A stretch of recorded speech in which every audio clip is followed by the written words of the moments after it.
Assalamualaikum warahmatullahi wabarakatuh. Om Swastiastu, Nama Budaya, Salam Kebajikan, Shalom. Seluruh pencinta seni budaya di mana saja berada, bertemu lagi dengan kami, Taman Budaya Provinsi Maluku, dan kita akan mengarungi bersama Lautan Sastra selama 1 jam ke depan. Adapun gelar sastra ini didanai seluruhnya oleh Direktorat Jenderal Kebudayaan Kementerian Pendidikan dan Kebudayaan Republik Indonesia dengan dana alokasi khusus Bantuan Operasional Taman Budaya atau DAKBOP Taman Budaya tahun 2020.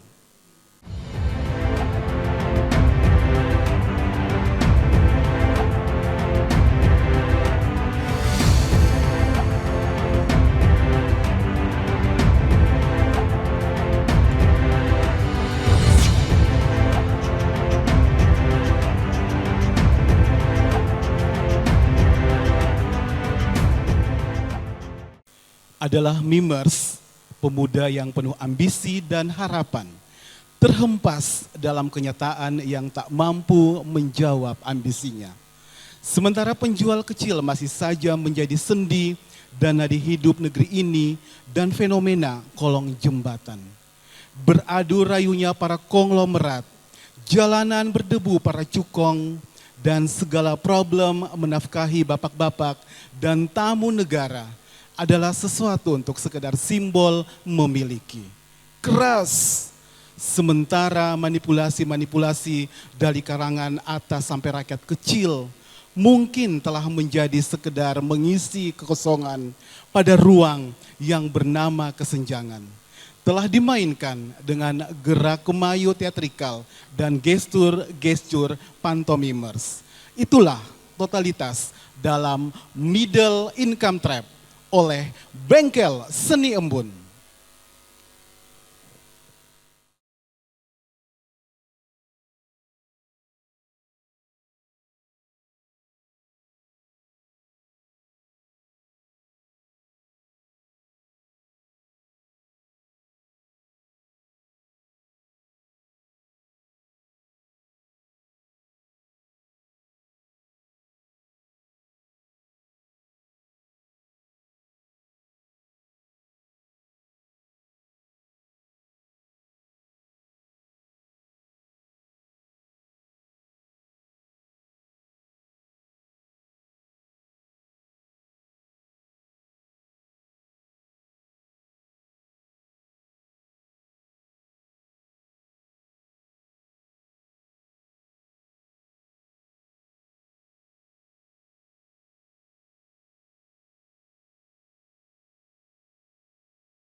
Nasi bambu, Pak.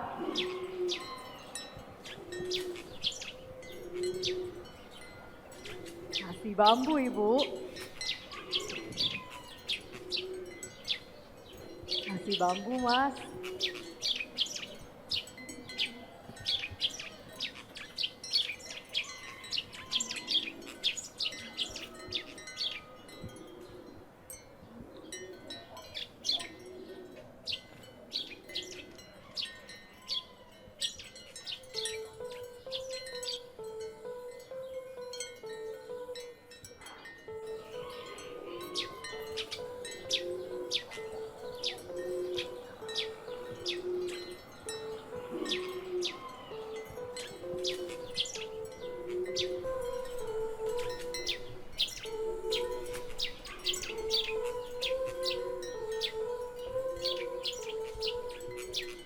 Nasi bambu, Pak. Pak, nasi bambunya, Pak. Ibu pedagang tradisional ya? Maaf, saya. Tempat ibu bukan di sini. Lantas- Ini kota, Bu. Lantas di mana? Ibu, pulang saja ke kampung Ibu. Tidak, saya jualan di sini. Saya Ibu jualan- pulang, jualan di sana, Ibu. Ini kota. Belum jauh kita merdeka. Belum sempat raga lebur. Belum juga rasakan air susu pertiwi. Terkadang pada rindu malam aku harus setia. Tempat bibir-bibir bergincu menikam gelap. Perokok dengan tubuh bergambar melepas nikmat sambil berdiri rebah sandar tubuhku. Kau pasung tanah airmu. Kau jajah ego sendiri. Kau gantung mimpi-mimpimu dengan tali bantuan lunak. Terkadang merasa dikepung di antara lampu Petromax. Deretan kembang gula merayu manis berjejer rapi. Menunggu wajah-wajah setia nan jujur berlari kecil. Menghampiri di setiap mentari miring menikam hingga ufuk merubah warnanya. Daging juga belum membusuk. Tulang pun masih bisa ditekuk. Bahkan nafas pun terasa menggigil di setiap pemilu. Terkadang iri pada banyak orang, bebas lalu lalang tanpa beban, sementara aku hanya diam. Punya kedua kaki, tapi tak mampu ditekuk. Punya dua roda, namun jalan tak diberi. Terkadang hanya disinggahi koin recehan untuk sebatang lilitan obat nyamuk bakar.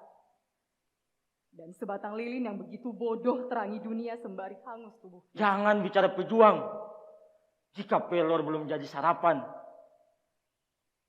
Jangan bicara makmur jika mesiu jauh dari kuping. Jangan bicara jasa jika yang kau baca cuman komik. Beasiswa adalah acting dari begitu banyak biaya impor, pajak, dan spekulasi. Wasitnya para cukong. Hari ini aku mau bernyanyi tentang padi menguning, tongkat kayu dan batu jadi tanaman. Hari ini aku mau melihatmu menjadi sahabat, bukan menjadi konco atau kolega, apalagi rekan bisnis. Hari ini aku mau menulis puisi di Taman Budaya tentang tidurku di atas jerami berbantal bunga ringan. Sebab bunga ringan adalah bunga yang hidup Tapi ini dan bukan tak terkadang. akan pernah mati. Tapi ini bukan terkadang. Aku sudah dikepung dua saudara kembar turunan dewa monopoli. Leherku dicekik Indomaret. Kakiku diselimpungi Alfamidi. Koinku tak berputar lagi. Bunga hidup, Kepung bias dosa.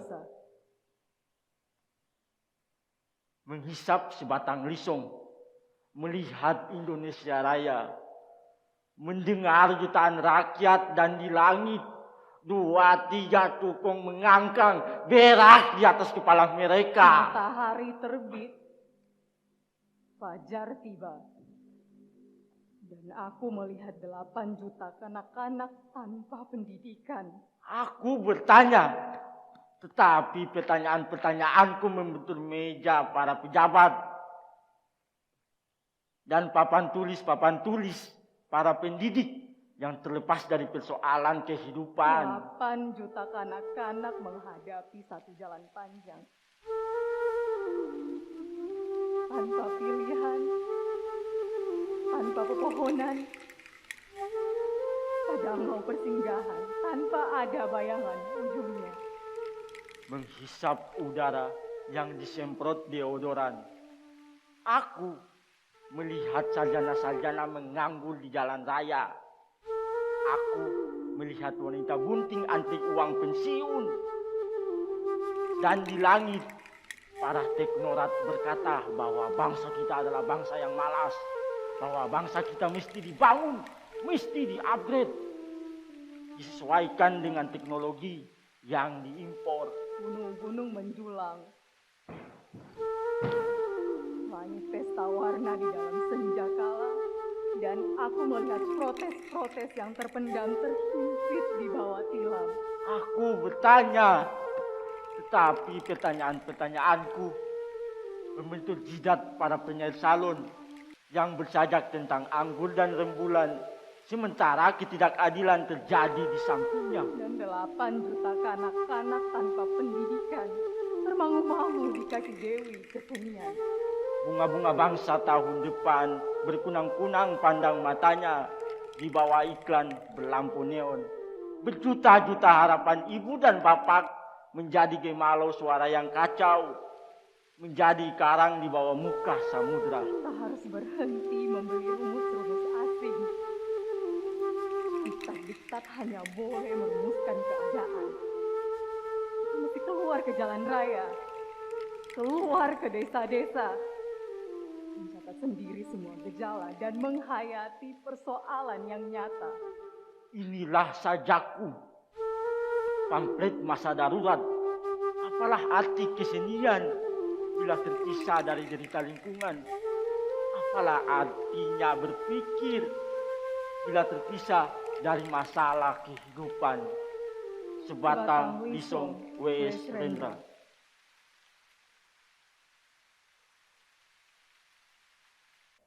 Seonggok jagung di kamar dan seorang pemuda yang kurang sekolahan. Memandang jagung itu, sang pemuda melihat ladang. Ia melihat petani, ia melihat panen, dan suatu hari subuh para wanita dengan gendongan pergi ke pasar. Dan ia juga melihat suatu pagi hari di dekat sumur gadis-gadis bercanda sambil menumbuk jagung menjadi maizena. Sedang di dalam dapur, tungku-tungku menyala. Di dalam udara murni tercium kue jagung. Seonggok jagung di kamar dan seorang pemuda. Ia siap menggarap jagung. Ia melihat kemungkinan otak dan tangan siap bekerja. Tetapi ini seonggok jagung di kamar dan seorang pemuda tamat SLA. Tak ada uang, tak bisa menjadi mahasiswa. Hanya ada seonggok jagung di kamarnya. Ia memandang jagung itu dan ia melihat dirinya terlunta-lunta. Ia melihat dirinya ditendang dari diskotik. Ia melihat sepasang sepatu kenes di balik etalase. Ia melihat saingannya naik sepeda motor. Ia melihat nomor-nomor lotre. Ia melihat dirinya sendiri miskin dan gagal. Seonggok jagung di kamar tidak menyangkut pada akal, tidak akan menolongnya. Seonggok jagung di kamar tak akan menolong seorang pemuda yang pandangan hidupnya berasal dari buku dan tidak dari kehidupan, yang tidak terlatih dalam metode dan hanya penuh hafalan kesimpulan, yang hanya terlatih sebagai pemakai tetapi kurang latihan bebas berkarya. Pendidikan telah memisahkannya dari kehidupan. Aku bertanya, apakah gunanya pendidikan bila hanya akan membuat seseorang menjadi asing di tengah kenyataan persoalannya? Apakah gunanya pendidikan bila hanya mendorong seseorang menjadi layang-layang di ibu kota, kikuk pulang ke daerahnya? Apakah gunanya seseorang belajar filsafat, sastra, teknologi, ilmu kedokteran, atau apa saja bila pada akhirnya ketika ia pulang ke daerahnya lalu berkata, "Di sini aku merasa asing dan sepi." Seonggok jagung, W.S. Rendra.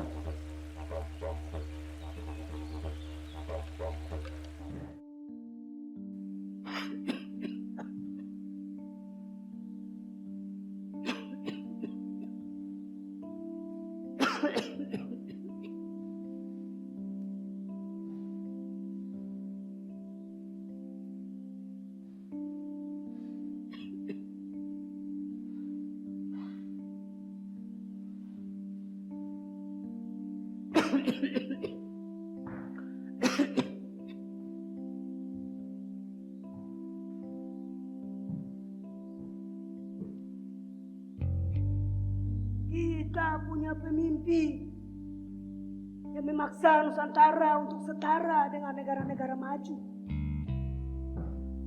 tanpa dibarengi dengan sumber daya manusia yang memadai. Kita dipaksa melompat jauh ke depan tanpa mempelajari tekniknya.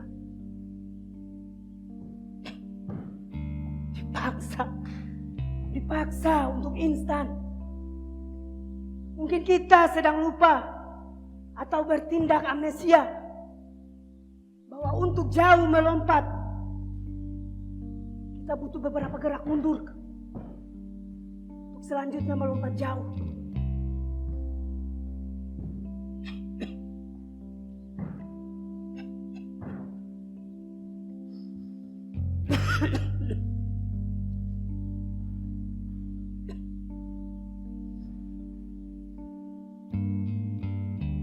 Mimpi kita doyan mencari nama dan popularitas yang sifatnya temporer. Dan akhirnya bikin kelompok sendiri-sendiri demi kepentingan perut kelompoknya.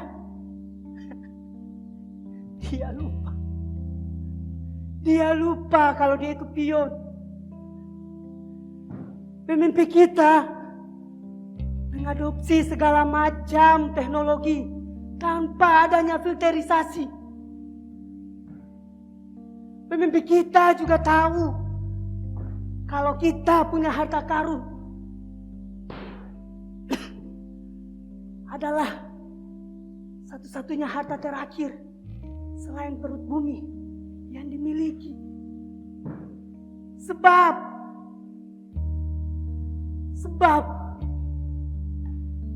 dari lahir sampai nantinya kita mati,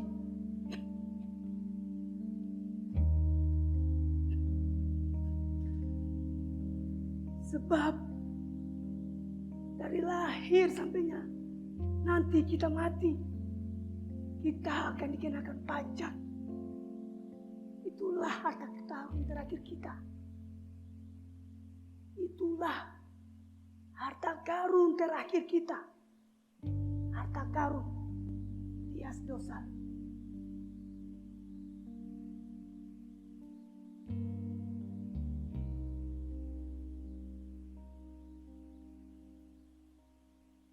Baik, pencinta seni budaya dimanapun kalian berada. Kalau tadi kita telah menyaksikan bersama jalannya acara ini dengan begitu meriah karena ada beberapa suguhan seni yang ditampilkan. Kali ini saya pengen ngajak teman saya ngomong-ngomong dulu di atas panggung ini terkait dengan acara kita yang begitu meriah tentunya di hari ini, yaitu Gelar Sastra tahun 2020. Apa kabar Tesya? Manis banget kamu hari ini. Baik kakak, terima kasih. Terima kasih. Oke, baik Tesya, ini kan kita lihat tadi beberapa temen nih yang sudah tampil di sini. Ini panggung yang begitu megah buat teman-teman seniman, termasuk kamu juga mungkin dan teman-teman yang lainnya nih untuk menunjukkan kreasi kalian di sini.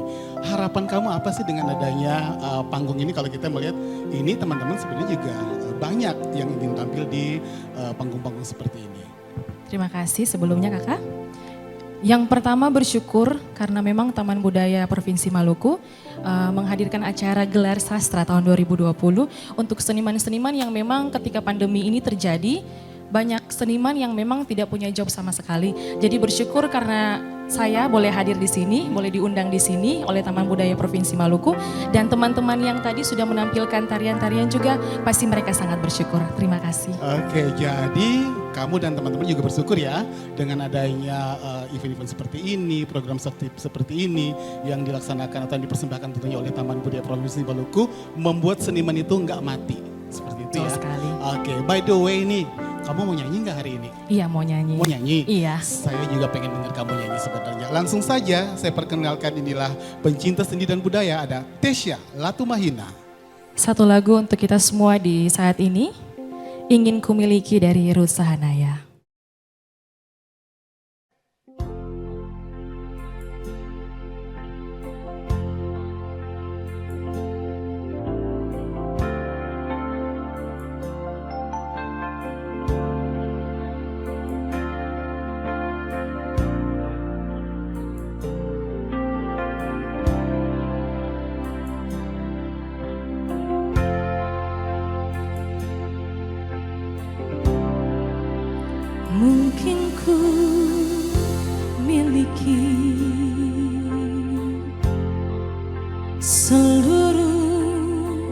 cintamu.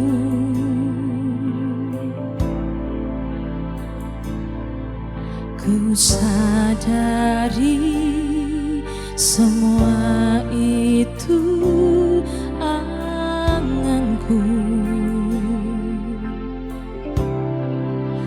Ku ingin katakan hanyalah dirimu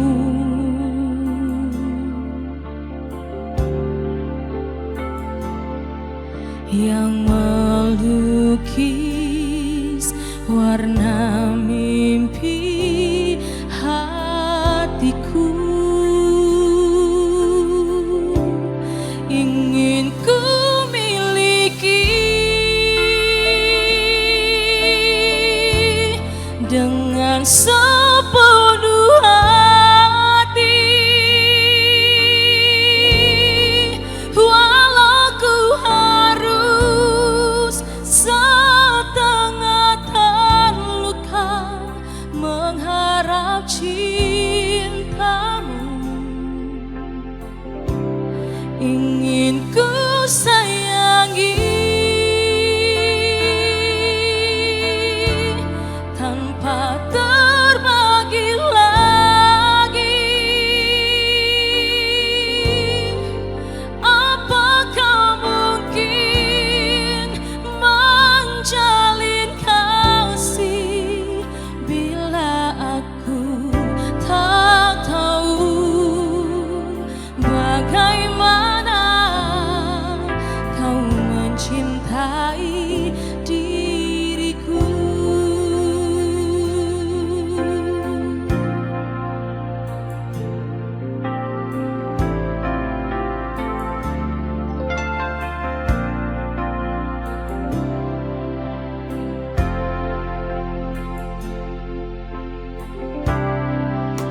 Ku ingin katakan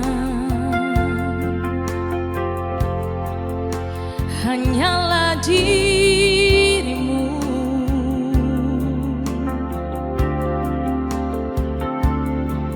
yang melukis warna mimpi hatiku. Ingin ku miliki dengan sepenuh hati, walau ku harus setengah terluka mengharap cintamu. Ingin ku sayangi tanpa terbagi lagi. Apakah mungkin menjalin kasih bila aku tak tahu bagaimana kau mencintai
Seluruh pencinta seni di mana saja berada, Eka Kurniawan menulis dalam cerpennya kisah tentang sebuah kehampaan yang dipotretkan pada hikayat si orang gila.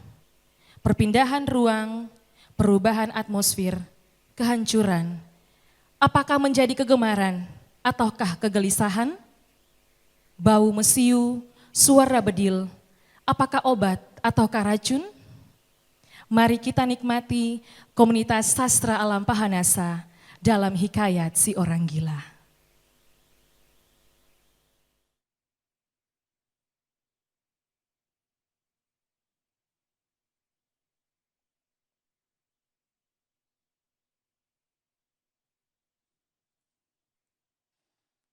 Hikayat si orang gila. Orang gila itu tidak bernama. Sedang duduk di pojok jalan.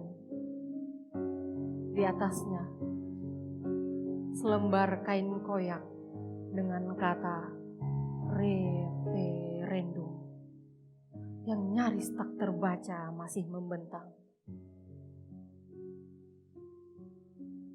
Ia berdiam di situ, di sudutnya yang paling aman, menatap nanar pada hal-hal yang baginya sendiri terasa ajaib. Jauh di luar sana, salak senapan bersahutan seperti serigala di malam purnama. Orang-orang, para penghuni kota mungil itu, ribut berlarian dengan teriakan-teriakan yang tidak mungkin dipahami si orang gila. Mereka menjinjing barang-barang yang dikemas dalam buntalan-buntalan kecil. Dan keluar rumah dalam gerakan-gerakan bergegas, berebutan naik ke atas truk-truk yang seketika sudah dijejali manusia.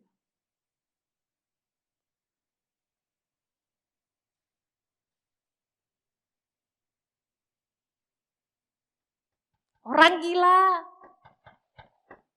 ayo pergi. Kau bisa mati di sini.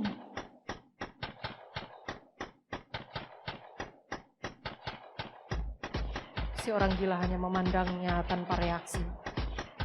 Ia mengenalinya sebagai gadis yang hampir tiap pagi memberinya makanan. Tak lebih dari itu. Sampai sejauh ini, ia hanya menduga si gadis akan memberinya sesuatu yang dapat dimakan.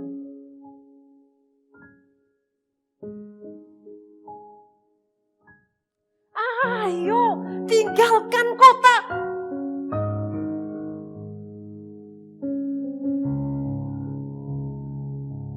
Kemudian, rentetan senjata mulai terdengar kembali, bergemuruh dan bersahutan, bergerak semakin mendekat.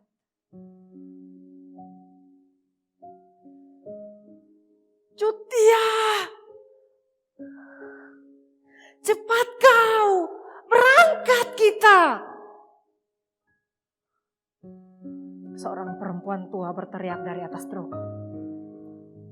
Si gadis masih menatap si orang gila dengan cemas dan perlahan berjalan menuju truk.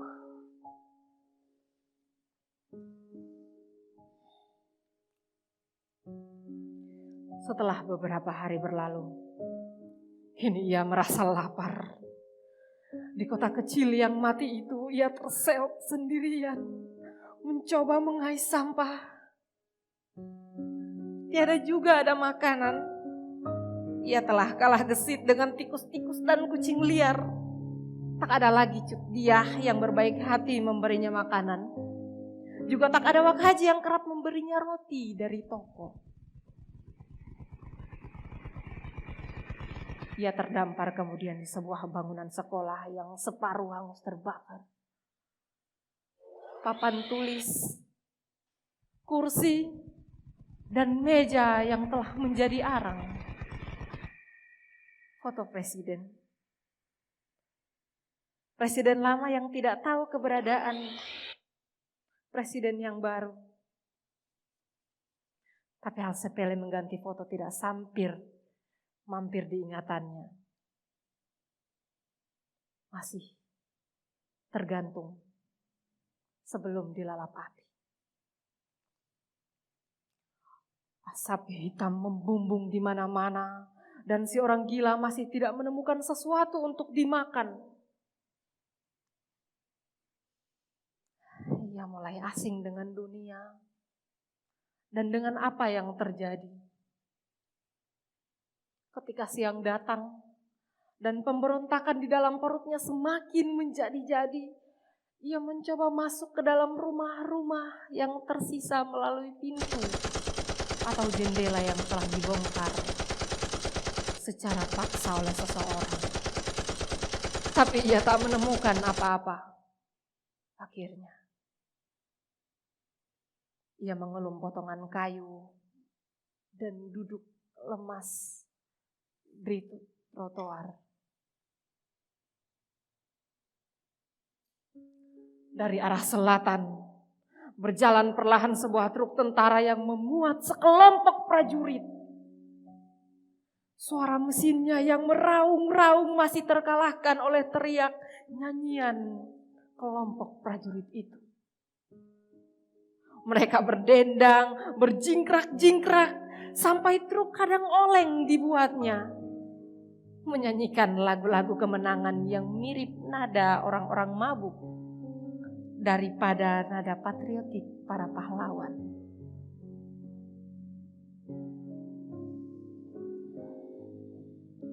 Makhluk-makhluk seperti itulah manusia yang hidup, yang kadang muncul di atas truk-truk di hadapan si orang gila di hari-hari belakangan ini. Selebihnya hanya kesunyian.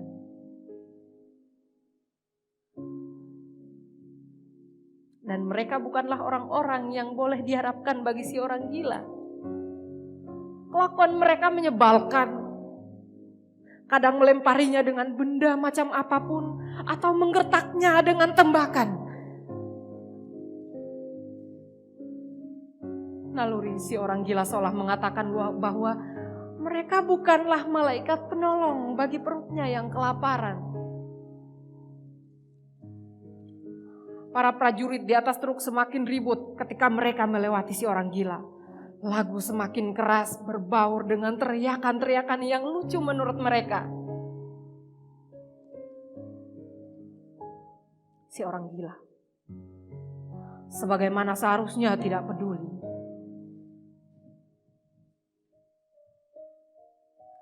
Teman-teman, aku yakin ia salah satu anggota gerombolan itu. Betul. Bunuh!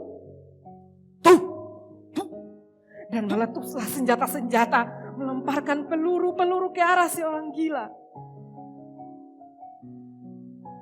Tapi semuanya luput. Mungkin Tuhan melindungi si orang kelaparan itu. Atau mungkin juga karena tololnya para penembak. Siapa yang tahu? Hingga kemudian truk sudah menjauh meninggalkan sisa-sisa lagu tawa yang sumbang.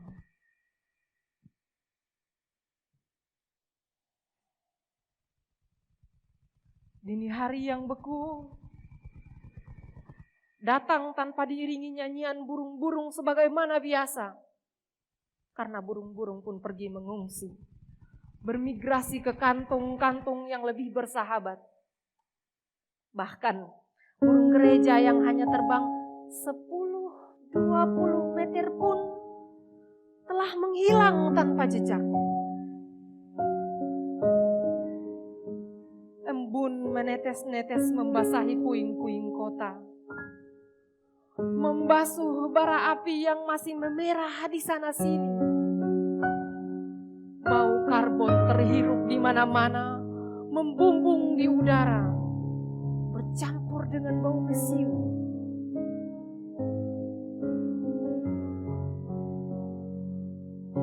Si orang gila terbangun karena perasaan dingin yang menggigilkan tubuhnya. Ditambah rasa lapar yang tak kunjung pergi. Ia belum juga makan sejak serangan lapar itu menyerang pertama kali. Lemah, gemetar, dan merana. Ia duduk di trotoar. Mulai terbiasa dengan kesunyian yang menyapainya. Nalurinya yang terus bekerja memaksanya berdiri ketika matahari muncul dan mulai menghangatkan kota mungilnya. Ia mulai memeriksa tong-tong sampah lagi. Sesuatu yang sudah dilakukannya berkali-kali dan tetap tak menemukan makanan. Matanya mulai menatap sayu, sedih dan menderita. Tubuhnya yang kotor dan dekil, yang dibalut celana pendek dan oblong terkoyak-koyak, tak dapat menyembunyikan kepucapan kulitnya.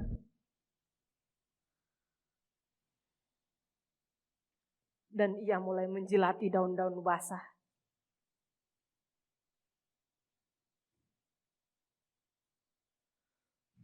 Meminum airnya dan mengunyah daunnya. Pahit. Ia lepahkan lagi. Ia ingin makan. Ia lapar.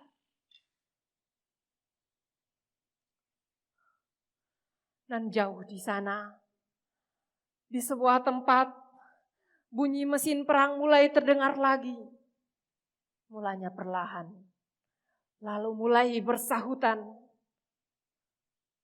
Terseok-seok menopang tubuhnya yang hanya meninggalkan belulang. Kaki si orang gila mulai melangkah, menelusuri jalan menuju sumber bunyi itu. Mungkin ia hanya menduga salakan senapan pembunuh itu bisa memberinya makanan. Memberi sesuatu untuk perutnya yang menyedihkan itu.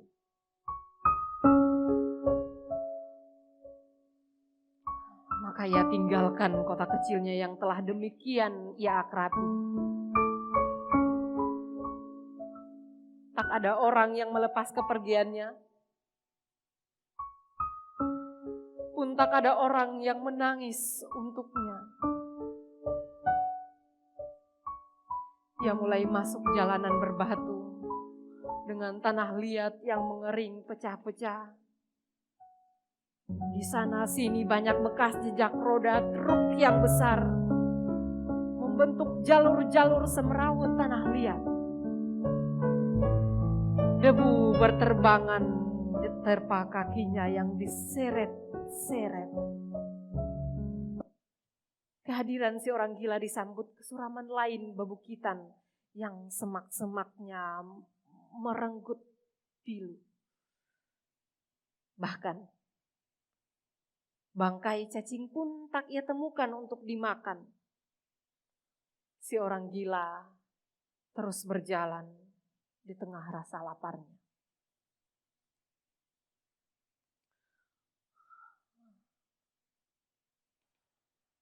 Ia sudah terkapar tak berdaya. Ketika sampai di pinggiran sebuah desa, amblas bersama tanah, debu, dan belukar.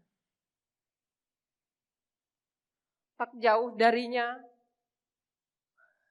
bunyi senapan yang nyaring terdengar, menderu, membabi buta, melemparkan bau mesiu. Matanya nanar, menatap perkampungan dan bibirnya bergetaran hebat.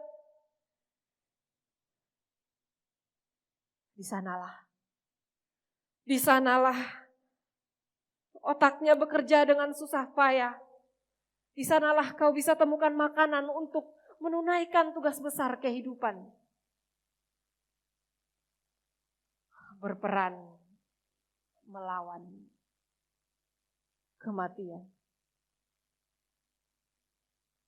Lalu mesin perang semakin galak terdengar, disusul oleh deru telapak kaki dari arah desa. Sekonyong-konyong ia saksikan orang-orang berhamburan, berlarian, teriakan nyaring, ribut, ketakutan, berbaur, membentuk harmoni yang mengibakan. Dilatari bunyi letusan senjata. Si orang gila hanya menatap kosong dan mengerang tanpa makna.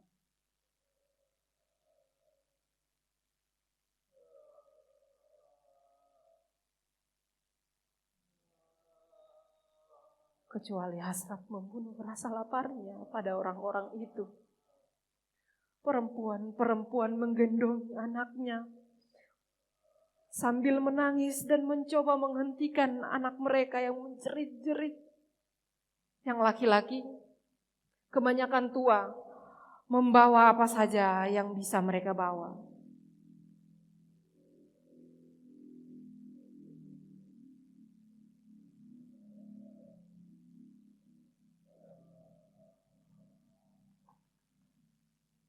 Orang gila, kau bisa mati di sini.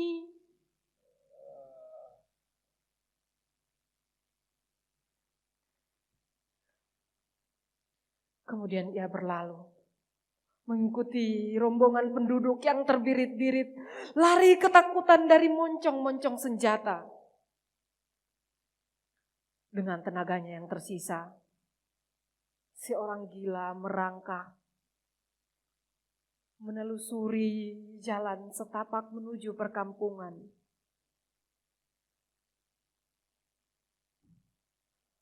Rombongan yang bergegas itu telah hilang, hanya meninggalkan jejak-jejak kaki di jalanan berdebu, juga darah yang tercecer-cecer. Pergi jauh, meninggalkan suara jeritan pilu pengungsi yang tak berdosa. Tinggallah si orang gila yang tengah memperjuangkan hidupnya pula dari kelaparan. Sekarang, apa bedanya mereka dengan si orang gila? Sama-sama korban perang-perangan konyol yang menyedihkan. Bermenit-menit berlalu, dan si orang gila terus menyeret tubuhnya seperti binatang korban perburuan. Usahanya yang demikian itu nyatalah tidak sia-sia. Namun segerombolan prajurit kemudian muncul dari lubang-lubang gelap hutan rimba. Menyerbu desa yang telah ditinggalkan penghuninya itu. Si orang gila hanya bisa menatap bagaimana mereka menembak membabi buta, lalu tertawa penuh kemenangan, disambung lagu-lagu monoton yang membosankan. Orang-orang itu mulai masuk menggeledah setiap rumah sambil berteriak-teriak, dan setelahnya rumah-rumah itu mereka bakar, menyisakan puing-puing bara dan abu. Memang, bagi seorang prajurit tiada yang menyenangkan. Tiada yang menyenangkan daripada memperoleh rampasan perang, dan itu mereka perlihatkan tanpa malu-malu. Secepat mereka datang, secepat itu pula mereka pergi, membawa apapun yang dapat mereka bawa. Pergi mencari ladang perburuan yang baru. Si orang gila akhirnya sampai pula di desa itu. Desa yang telah menjadi sampah,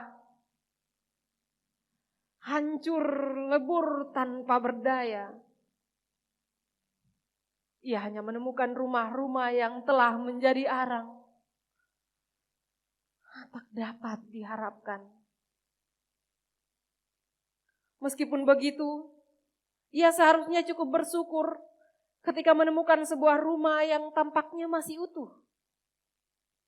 Walau di sana sini jelas begitu porak-poranda, serta pada kenyataan bahwa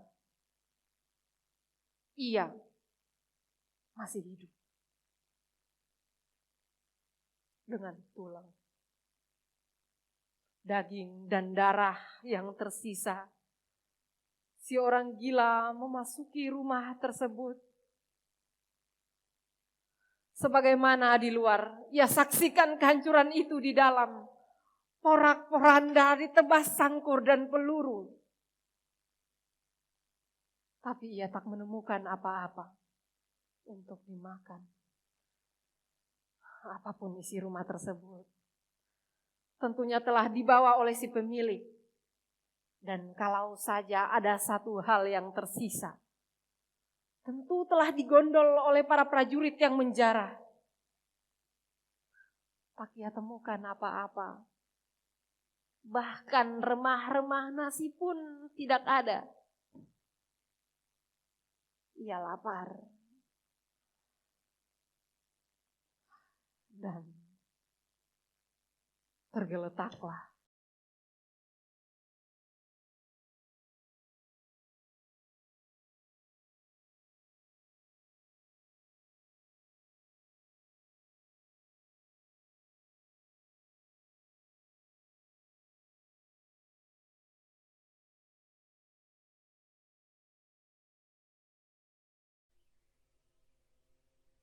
Tanpa makan berhari-hari dan kemudian demam,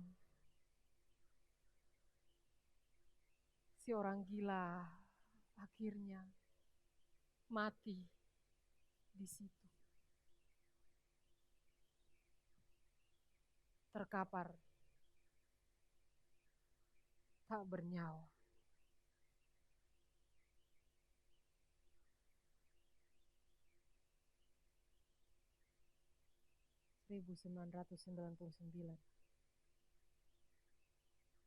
Mungkin bagi banyak orang, ketika Hairil Anwar berkata, beta api di pantai, jangan bikin beta marah.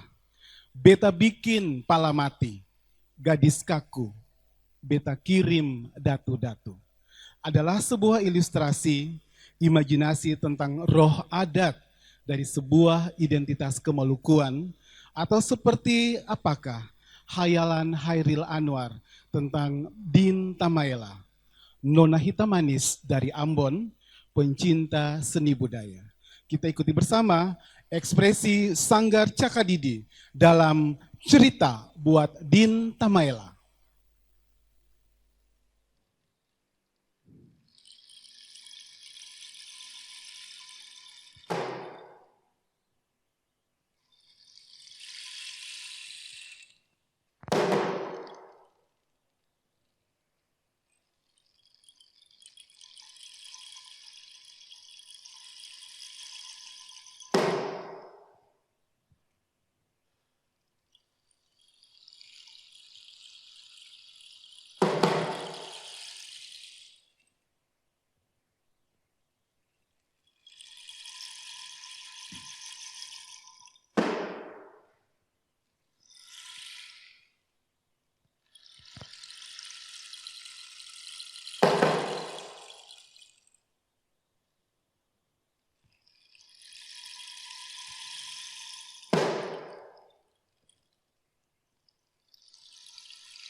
Cerita buat Din Tamaela. Hairil Anwar.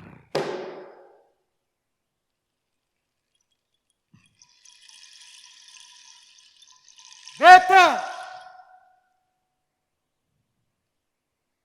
Pati Rajawani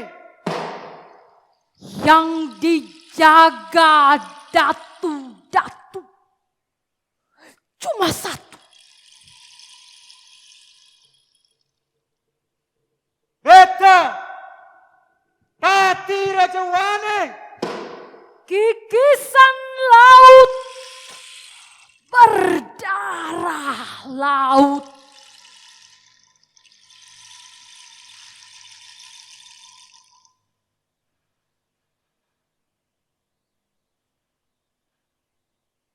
Beta Pati Rajawani Ketika lahir dibawakan datu. Sayung Sampan.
Beta Pati Rajawane Menjaga hutan pala. Beta api di pantai. Siapa mendekat? 3 kali menyebut beta punya nama.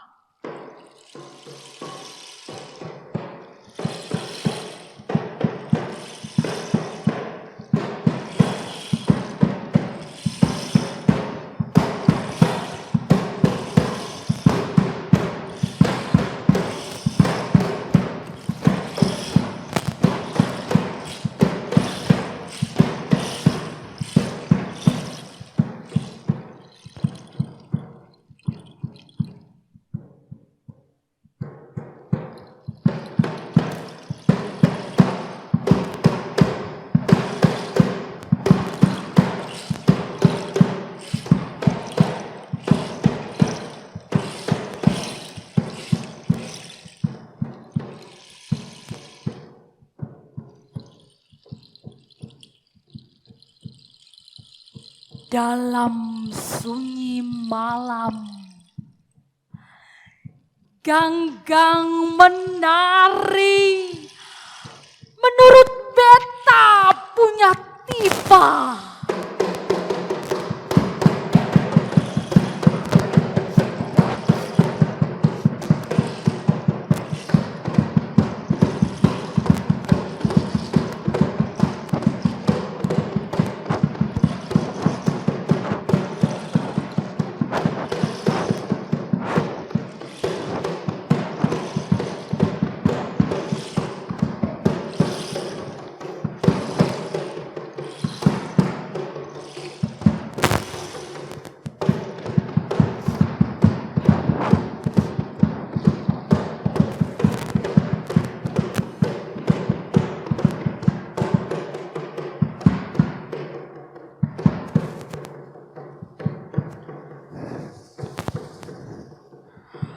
Pohon pala, badan perawan jadi hidup sampai pagi tiba.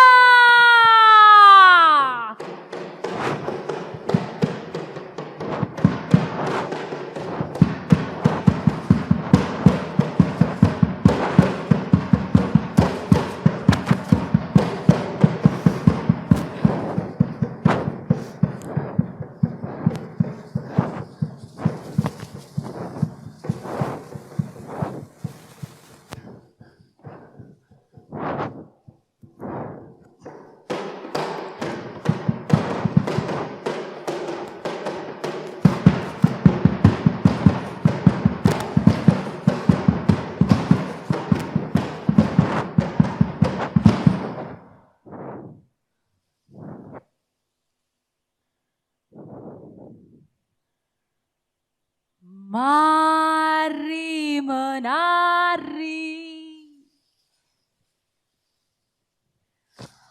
mari beriak,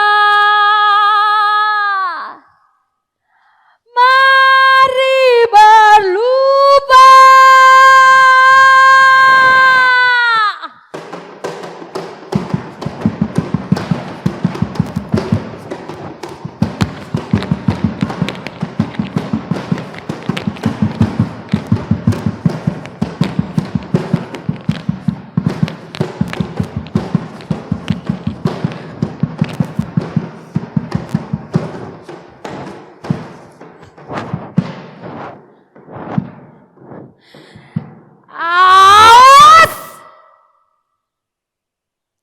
Jangan bikin beta marah. Beta bikin pala mati.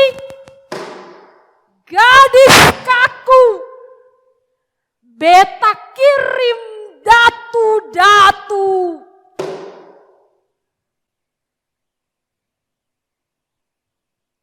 Beta ada di malam.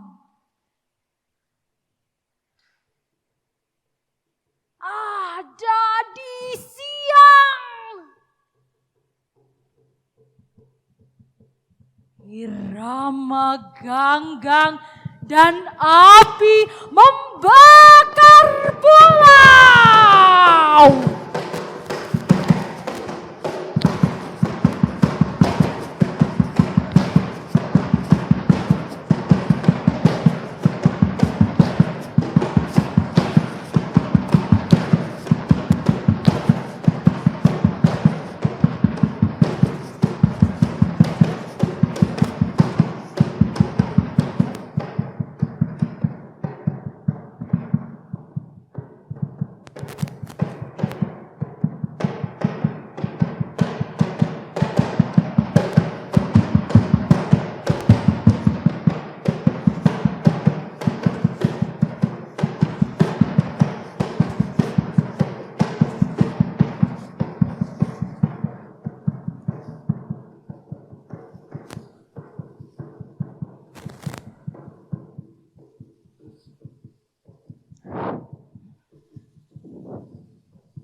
Beta Pati Rajawani Yang dijaga datu-datu. Cuma satu.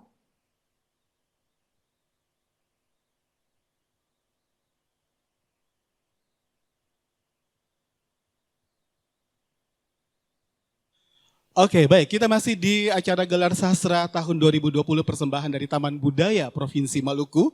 Dan selanjutnya saya punya salah seorang penyanyi cantik, suaranya apalagi jangan dikata. Karena apa? Dia akan menampilkan sebuah lagu yang kayaknya bikin kita harus bergoyang-goyang deh hari ini. Langsung saja saya persembahkan inilah Tesya Latumahina.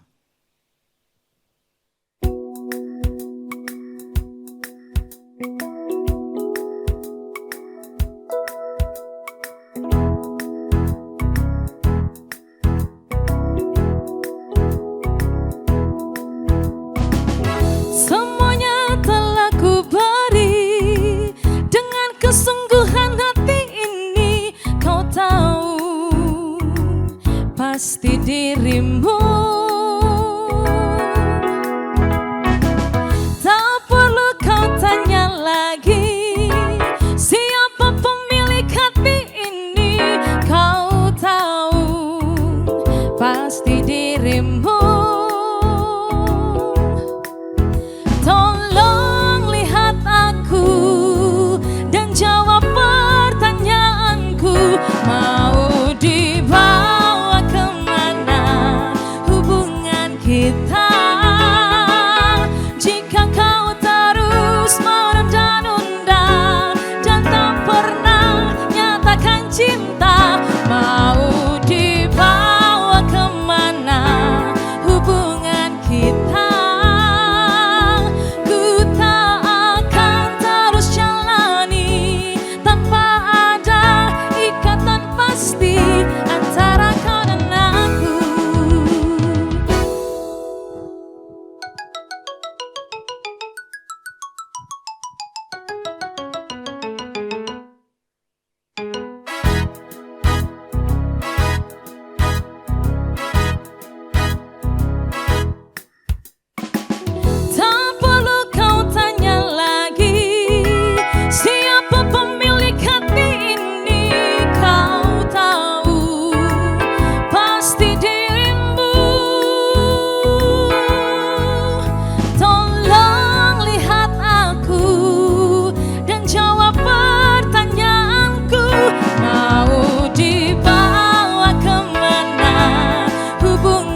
Masih bersama saya tentunya di Gelar Sastra tahun 2020, persembahan dari Taman Budaya Provinsi Maluku.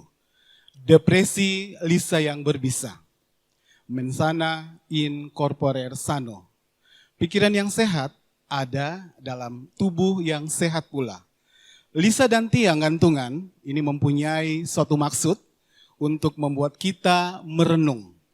Daripada kita berdebat secara teologi dan juga psikologis, kenapa kita tidak singgah sebentar untuk menyaksikan kehidupan manusia di kota ini?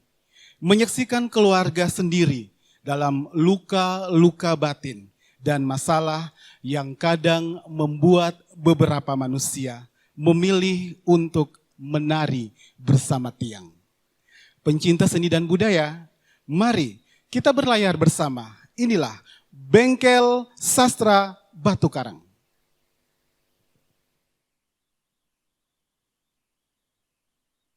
Peringatan. Siapkanlah mata secara baik dan pikiran yang terbuka untuk menelah sedikit demi sedikit cerita ini. Aku mau sekali memperkenalkan drama-drama paling tragis tentang hidup. Tapi kepada siapa aku mau bercerita? Dan siapa yang mau mendengarkan? Lebih baik aku simpan dalam peti depresi yang kian hari semakin memberatkan.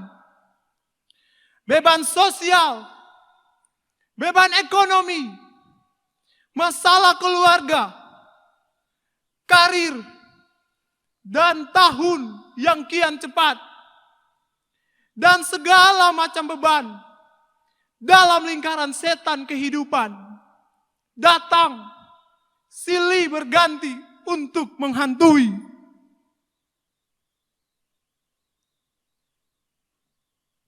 Kehidupan yang punya siang dan malam.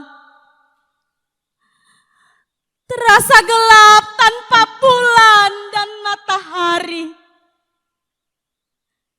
Ingin sekali aku menyalahkan terang pada pelita. Tetapi apa gunanya cahaya sekecil itu? Pada akhirnya aku akan terjerumus juga pada keadaan tanpa sebab atau pelukan orang-orang terdekat. Semua ini membuat keheningan jadi kesepian paling menakutkan. Kita yang hidup dalam modernitas paling agresif, mencari penawar paling mematikan untuk bahagia. Dan apakah penawar itu?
Aku sudah peringatkan.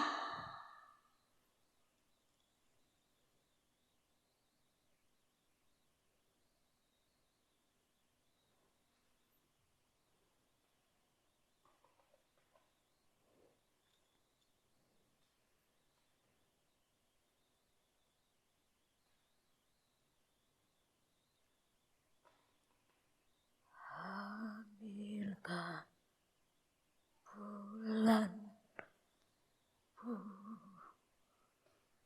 ambilkan bulan yang selalu bersinar di langit.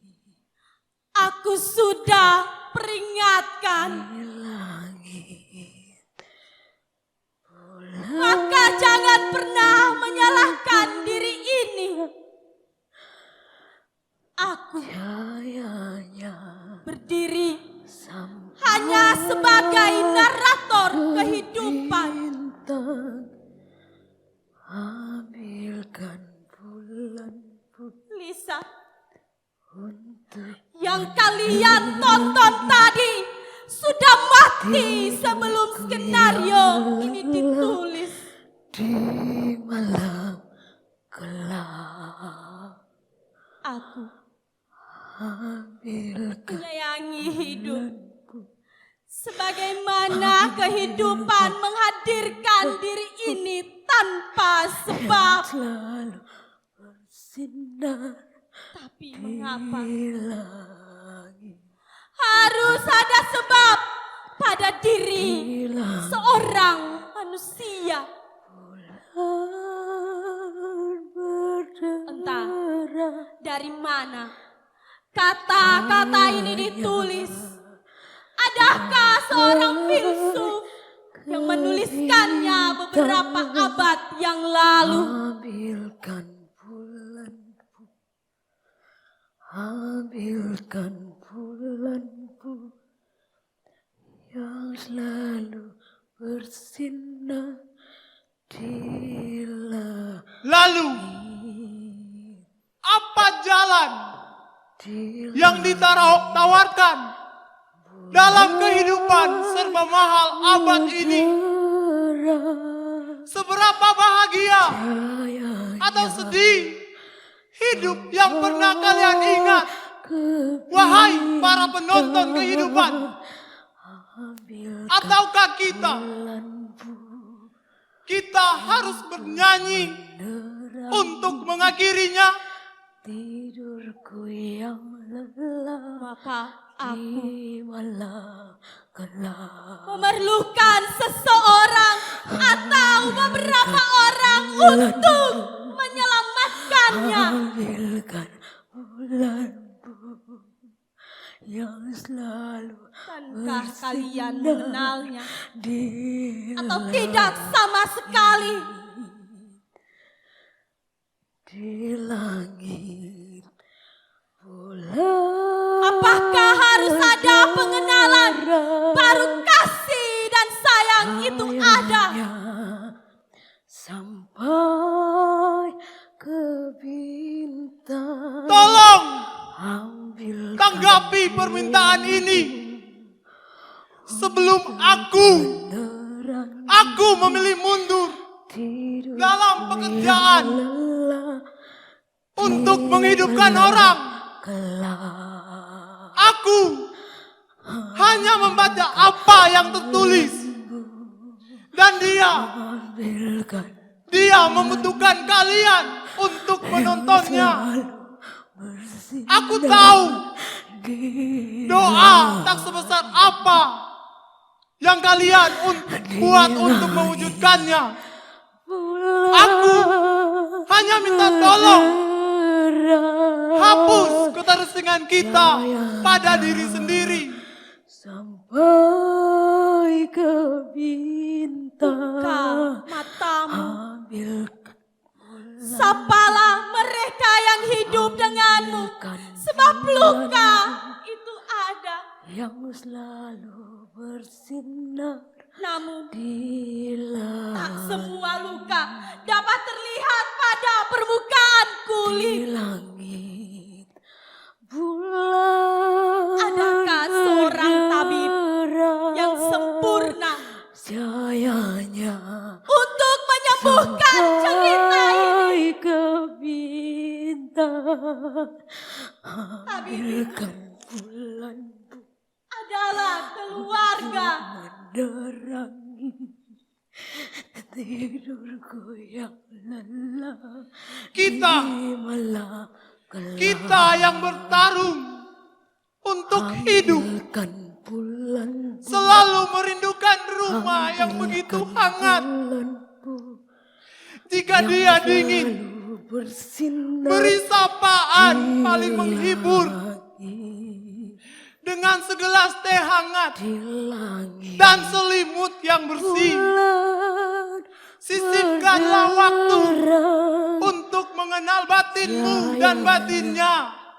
sampai Hidup ke tak pernah bintang. sesedih dan seseram ini. Ambilkan bulan Jika kita untuk mau berbagi dan menerima risau, segala macam tangis, yang lelah maka pulanglah ke rumah. malam gelap. Sandarkan bahumu, tulislah sebuah surat, dan bagikan surat itu kepada siapapun yang mencari penawar paling mematikan. Dan beritahu, drama ini telah selesai. Waktunya kita pulang dengan mimpi dan kepercayaan untuk mewujudkannya. Sampai ke bintang. Ambilkan bulan untuk menerangi tidurku yang lelap di malam gelap.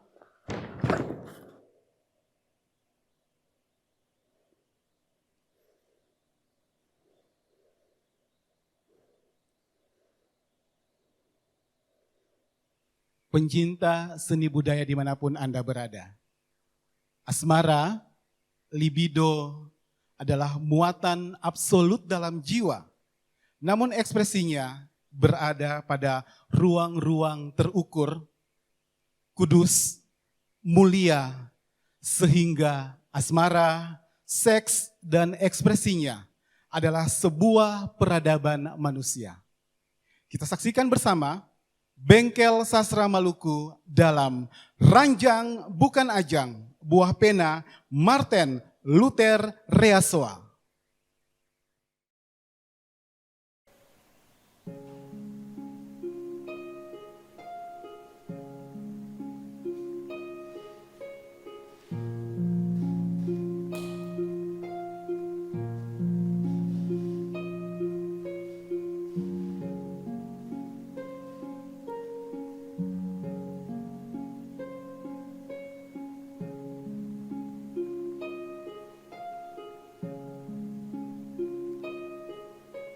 Ranjang bukanlah segalanya, tempat membuktikan cinta.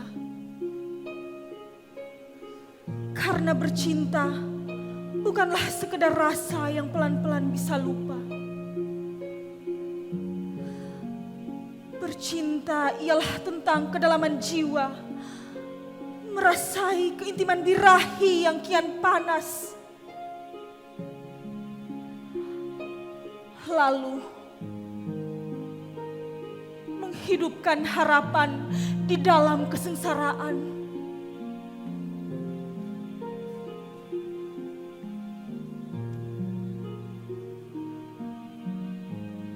Ranjang juga mengajarkan bagaimana mengalahkan hasrat yang tajam,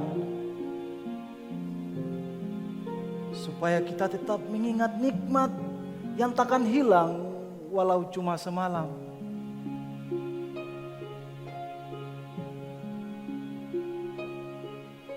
Pada ranjang pula kita sering menangisi kegagalan.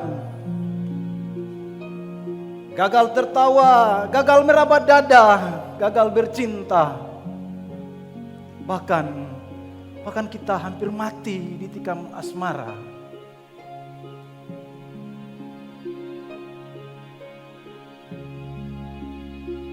Maka kita harus kuat berjuang dalam bercinta. Sebab bercinta tak hanya butuh tenaga, ia juga butuh logika.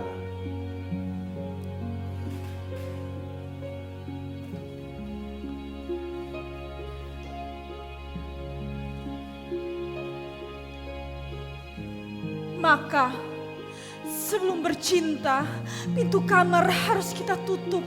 Jangan ada yang tahu. Biar saja udara ini panas, asal gagalmu tidak dilihat orang. Itu lebih panas dari panas gelora yang kau siram di atas tubuhku. Menikmatinya itu hidup.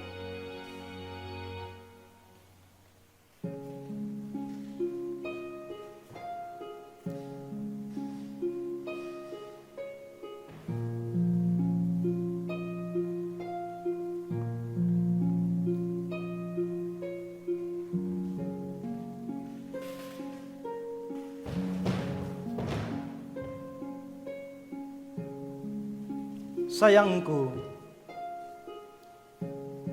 pada ranjang ku nikmati cantikmu. Ia mekar dari rambut hingga lutut. Kita saling menendang selimut. Biarkan tubuh terbuka bebas. Lalu kita saling tatap dengan penuh gelisah. Jangan cepat gelisah sayang. Sebab di atas ranjang aku takkan membunuh gairahmu. Kita hanya saling menukar air liur, bibir ke lidah, lalu menelannya.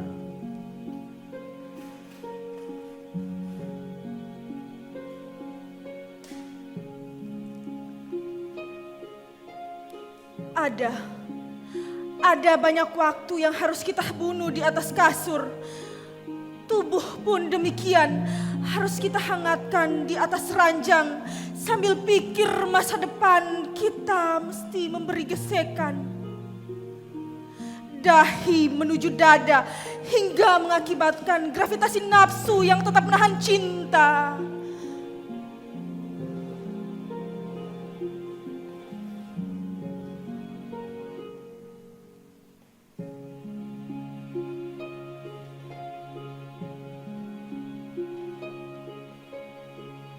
Ingatlah sayangku,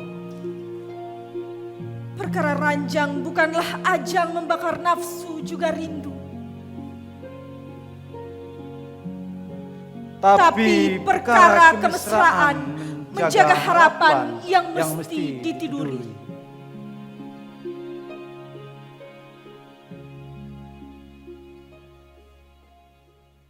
Demikianlah seluruh rangkaian acara persembahan dari Taman Budaya Provinsi Maluku dalam Gelar Sastra tahun 2020. Pencinta sastra dan budaya dimanapun Anda berada, semoga sastra selalu berkembang dan menghasilkan karya-karya yang indah tentunya bagi para seniman, pencinta seni budaya dimanapun Anda berada. Sampai jumpa pada kegiatan sastra lainnya.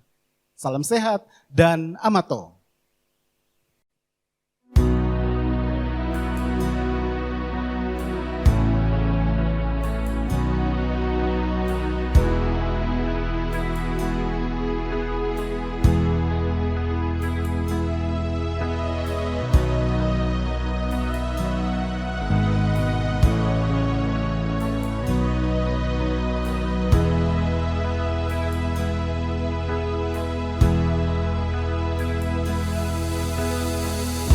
Pernahkah kau dengarkan burung-burung bernyanyi?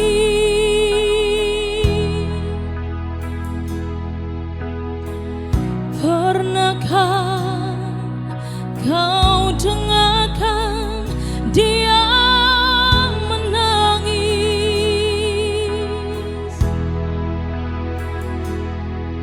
Tawaran tangis yang ku dengar sama merdunya.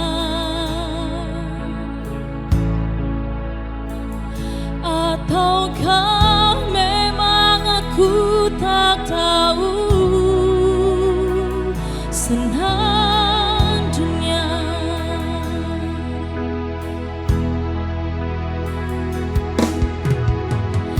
Ku ingat ada senyum yang abadi di bibirmu.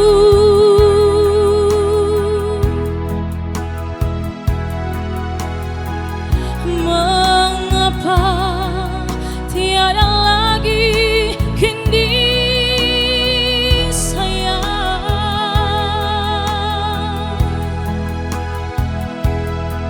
Semua duka yang kau alami sudah nasibmu. Untuk apa kau sembunyikan senyum di bibirmu?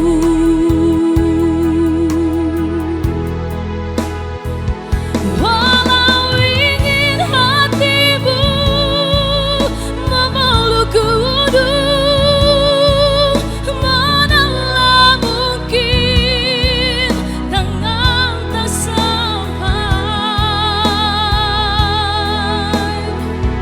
Walau ingin hatimu memetik bintang, manalah mungkin tiada sayapmu. Biarlah yang hitam menjadi hitam, jangan harapkan jadi putih. Biarlah rembulan di atas sana, manalah mungkin turun ke sini.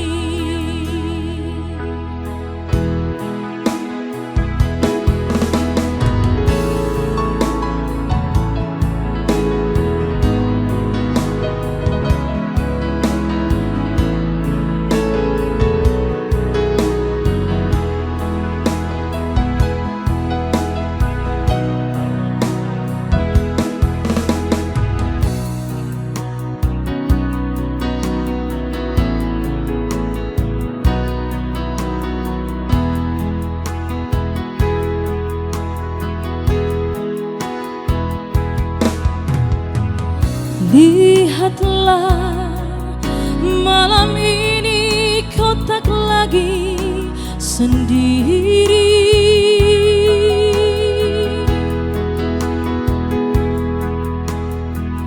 Bolehkah ku ingin menemani sayang?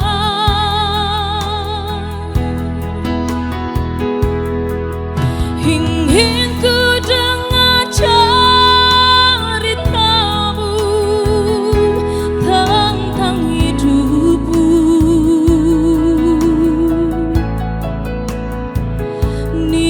Nikmatilah apa yang kau dapat di dunia.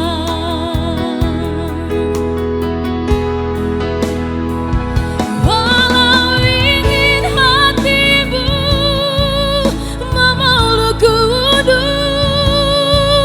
manalah mungkin tiada sayapmu. Walau ingin hatimu memetik bintang, manalah mungkin tiada sayapmu.